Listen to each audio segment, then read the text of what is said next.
이 제목은 대장부답게 그런 제목입니다. 오늘은 저희들이 인사를 다 나눈 것처럼 Father's Day, 아버지 날 주일입니다. 아버지 날은 이 땅의 아버지들을 기념하고 그들의 삶을 격려하며 그들의 사회에서의 영향력을 생각해보는 날이지 않습니까? 이 아버지 날은 미국에서 1907년 12월 광산 사고로 361명이 죽는 그런 큰 사고가 일어났었는데요. 그 사고로 아버지를 잃은 그레이스 클레이턴이라고 하는 분이 자신이 출석하던 남감리교회 메소디스트 에피스코팔 처치 사우스, 현재는 센트럴 연합감리교회입니다. 연합감리교회의 목사님에게 그렇게 죽은 아버지들, 자신의 아버지를 포함한 그 아버지들을 기념해 줄 것을 요청한 데서 시작이 되었습니다. 그런데 이 1907년에 있었던 이 기념 행사는 세상의 눈길을 그다지 끌지를 못하였습니다. 그 이유는 7월 4일에 독립기념일 등의 다른 행사들이 떠들썩하게 다른 신문을 모두 도배해 버렸기 때문에 이 사건이 파묻혀 버린 것입니다. 아버지 날이 다시 등장한 것은 소노라 다드라고 하는 그런 사람 때문인데요.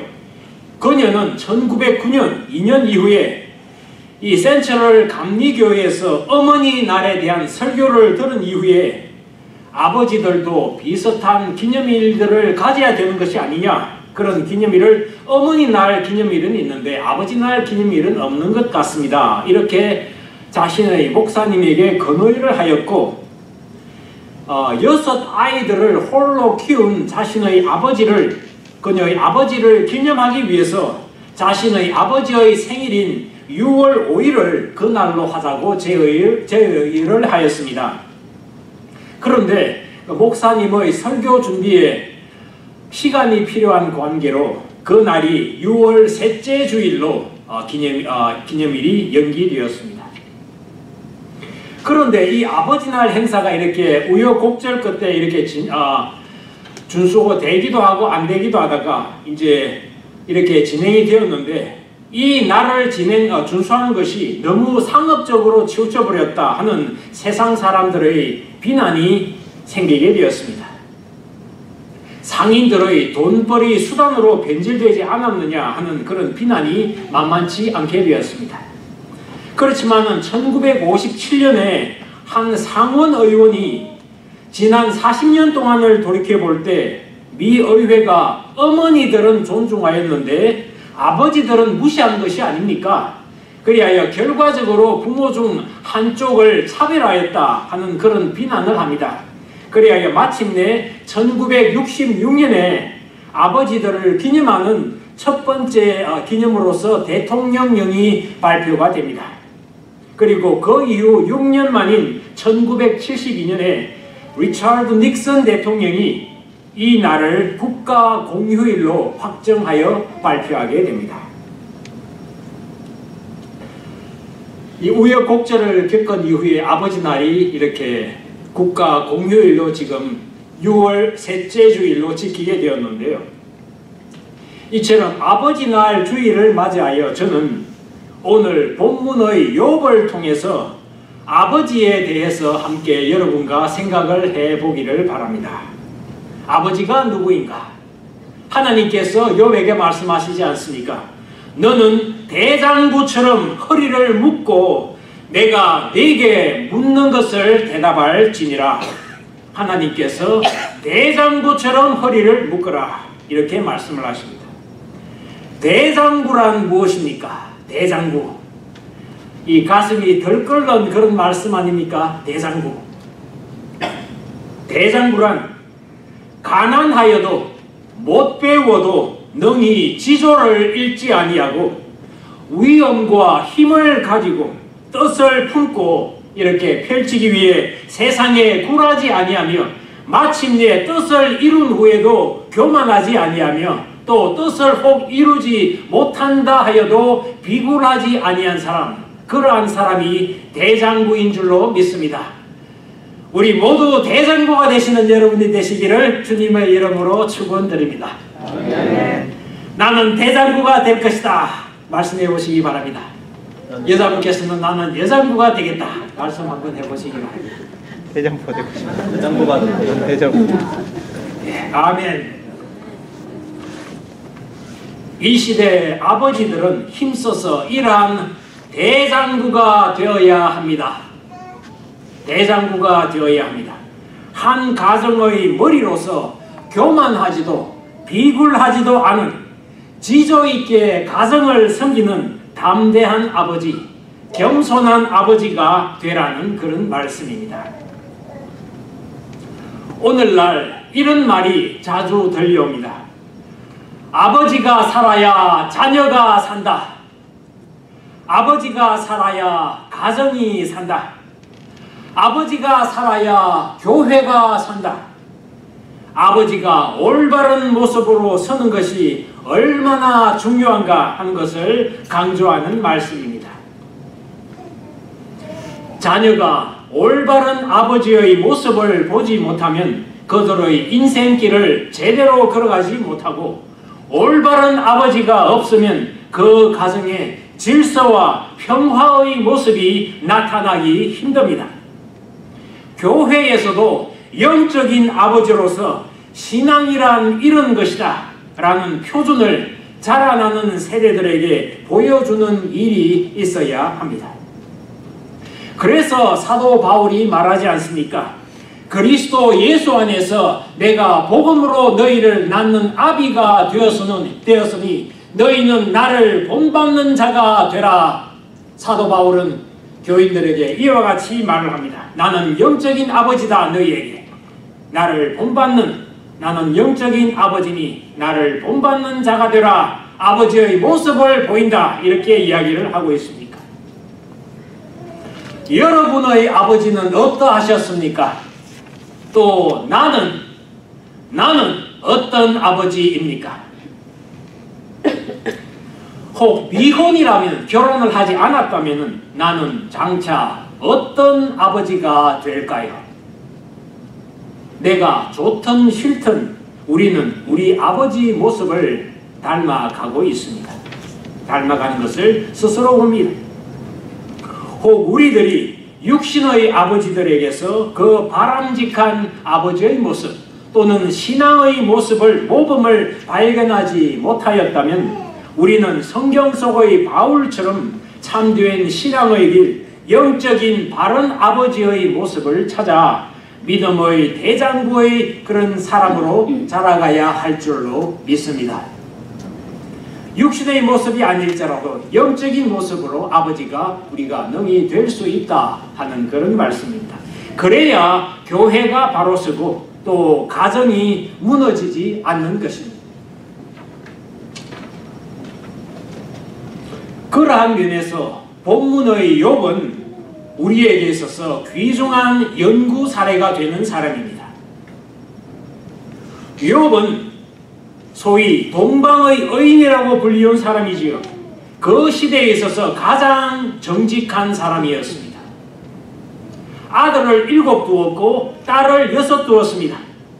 모두 10자녀의 아버지였죠. 그러니까 그 신앙심이 얼마나 깊었던지 자녀들이 하나님께 죄를 지을까 노심초사하며 고민한 사람이었습니다. 그리하여 하나님께서 이는 순전하고 정직하며 나를 경외하는 자라고 하나님께서 인정하는 그런 사람이었죠. 그런데 그 순전하고 의롭다는 그 이유로 인하여 사탄의 공격을 받습니다.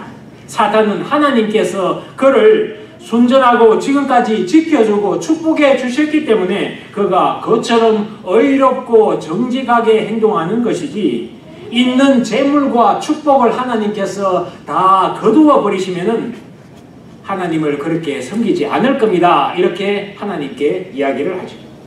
그가 하나님을 저주하고 떠날 것이다 이야기합니다. 이로 인해 하나님께서는 사단에게 그를 시험하는 것을 허락하게 됩니다. 그가 정말 의인인지 한번 테스트해봐도 좋다 하신 것이죠. 그 결과로 욥은 동방에서 제일 되는 부자로서 그 많던 재물과 7 아들과 세 딸을 한순간에 다 잃어버립니다. 자기의 건강까지도 다 잃어버리고 질그릇 조각으로 자신의 어떤 부스럼이 일어난 몸, 머리 끝부터 발끝에 일어난 그 부스럼 일어난 몸을 걸습니다. 그런 상태에 있는 이 고통과 환난 중에 있는 자신을 향하여 그의 아내까지 나와가지고 이야기를 하죠. 그래도 너가 너의 순전함을 지키나 당신이 그렇게 하느냐? 하나님을 대면하여 욕하고 그리고 죽어라. 이렇게 조롱합니다. 또 친구들도 와가지고 네가 이리 된 것은 너가 잘못한 것이 많기 때문에 그렇게 된 것이다. 끊임없이 비난하고 조롱합니다. 이처럼 의지할 리 없는 사고 무친의 그런 형편에 놓이게 되자 그의 믿음 또한 약해지기 시작합니다. 그리하여 이 모든 시험 가운데 침묵을 지키기만 하시는 하나님에 대하여 고충을 토해내기 시작하지요. 내 마음이 뼈를 깎아 고통을 겪느니 차라리 죽는 것을 택하리이다. 내가 생명을 싫어하고 살기를 원치 아니하오니 나를 죽이소서. 나를 놓으소서. 사람을 살피시는 주여, 내가 범죄하였다고 하여도 그것이 주께 무슨 해가 되겠습니까? 어째서 나를 관역으로 삼으셨습니까? 이렇게 하나님 앞에 슬픔을 토로합니다. 성도 여러분, 특히 남성 여러분, 여러분의 인생 여정에서, 여성분도 마찬가지지요. 여러분의 인생 여정에서 이러한 어려운 순간들을 사실 종종 맞이하지는 않습니까? 무엇보다 이민생활로 어디 바라볼 데 없는 그런 삶을 살다 보면은 대장부는커녕 졸장부나 소인배라도 좋다. 살아남기만 해다오. 라며 스스로 자신을 위안하는 그런 말을 건네고 싶은 때가 많지 않습니까?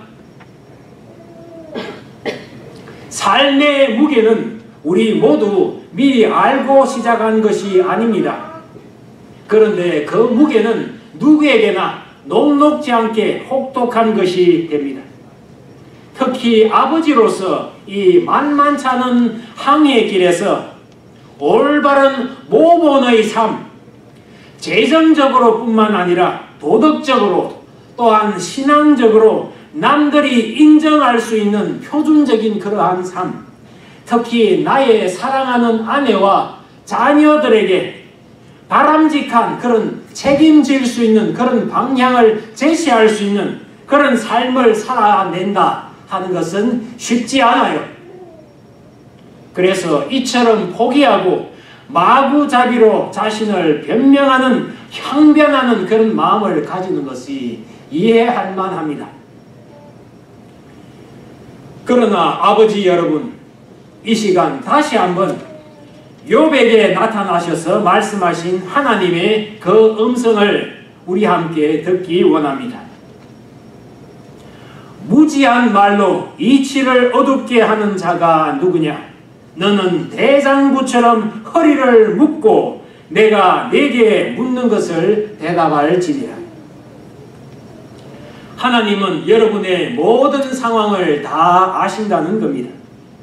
욥에게 그리하신 것처럼 여러분이 겪어온 그 모든 어려움들은 결국 여러분이 대장부로 서는 그런 삶으로 나아가라고 허락하신 시험의 과정이라는 그런 말씀입니다. 아무리 여러분이 자신을 숨기고 이제는 놓아버리고 싶다 한다고 할지라도 하나님은 내가 여기 있다. 내가 너를 지켜본다. 그리고 너는 대장부다. 그렇게 말씀하시는 것입니다. 하나님은 이같이 다시 말씀하시는 것이 아닙니까? 내가 땅의 기초를 놓을 때에 네가 어디 있었느냐? 네가 깨달아 알았거든 대답할지니라. 누가 지혜로 구름의 수를 세겠느냐? 얼음은 누구의 태에서 났느냐? 공중의 서리는 누가 낳았느냐? 너는 별자리를 각각 제때에 이끌어낼 수 있느냐? 하나님의 능력, 그 인도하심, 여러분을 향한 사랑에는 끝이 없다는 말씀입니다. 하나님은 여러분을 졸장부가 아닌 대장부로 부르고 계신다 하는 그런 말씀입니다. 그러면 여러분, 대장부, 이 대장부는 어떻게 하면 되는 겁니까? 그냥 아무나 붙잡고 이제는 내가 결심하였으니 이제는 내가 대장부다 이렇게 선언만 하면 되는 겁니까? 하나님은 말씀하고 계시지 않습니까? 너는 대장부처럼 허리를 묶고 내가 네게 묻는 것을 대답할지니라. 내 앞에 서라는 이야기입니다. 하나님을 마주 대하라는 말입니다. 하나님을 마주할 때 전능하시며 스스로 천지와 만물을 만드시고 운행하시며 더 나아가 영원에서 영원까지 이르시며 시작과 끝의 모든 것의 주인이신 하나님, 그 거룩하신 하나님, 진짜 대장부이신 하나님, 그 하나님을 두려움 없이 대하고 그 하나님을 마주 대할 수 있는 배포와 믿음이 있을 때 그것이 대장부다 이렇게 말씀을 하고 계시는 것입니다. 하나님을 마주 대할 수 있는 사람, 그 사람이 대장부다 이렇게 말씀합니다. 아주 높고 크신 권세를 가진 한 인간을 마주 대할 경우에도 우리는 소위 쫄린다, 위축된다 하는 등의 말을 하지 않습니까? 그러니 죄를 미워하고 시간과 공간 속에 계시는 영원한 전능한 하나님을 마주 대할 때 그것은 쉬운 일이 아닙니다. 대장부처럼 허리를 묶어야 그것이 가능하다는 것입니다.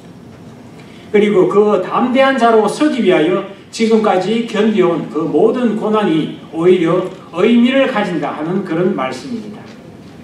이 모든 고난과 환난을 겪는 중에 욥은 이런 신앙 고백을 합니다. 욥기 19편에 이런 말씀을 합니다. 내가 알기에 나의 구속자가 살아계시니 후일에 그가 땅 위에 서실 것이다. 나의 이 가죽 이것이 육체가 썩은 후에 내가 육체 밖에서 하나님을 보리라.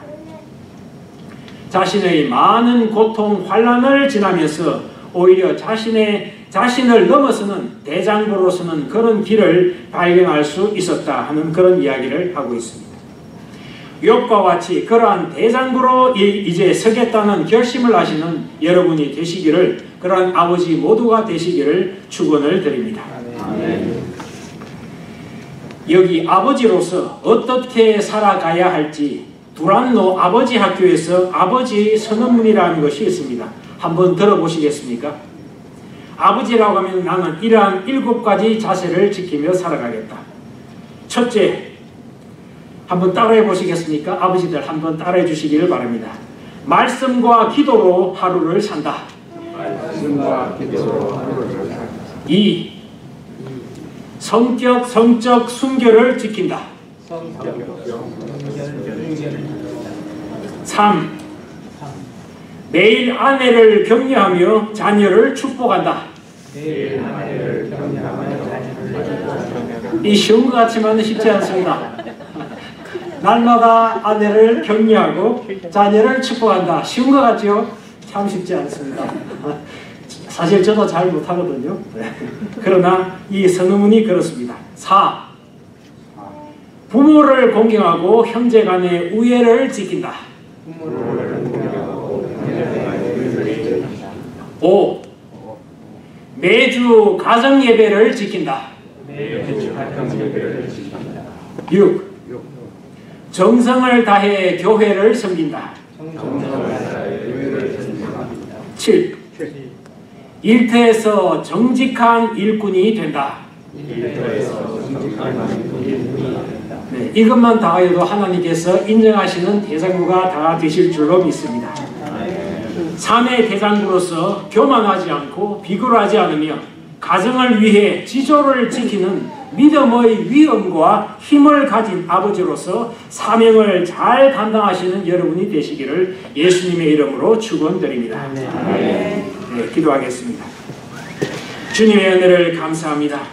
아버지로서 살아간다는 것이 쉬운 것 같지만 그것은 무한 책임입니다. 그것은 하나님의 모습으로, 하나님의 사랑으로, 하나님의 인내로 가정을 지키고 보호하는 울타리가 되며 아내를 사랑하고 자녀를 위하여 모범을 되는 그런 무한 책임의 길을 걸어가는 것이오니 많은 점에서 저희가 실패하였나이다. 오 주님, 그러나 주님의 은혜로 또다시 시작하는 그러한 아버지로서의 사명을 감당하는 한 사람 한 사람이 되기를 원하니 주여 저희들을 축복하여 주옵소서. 예수님의 이름으로 기도드리옵나이다. 아멘.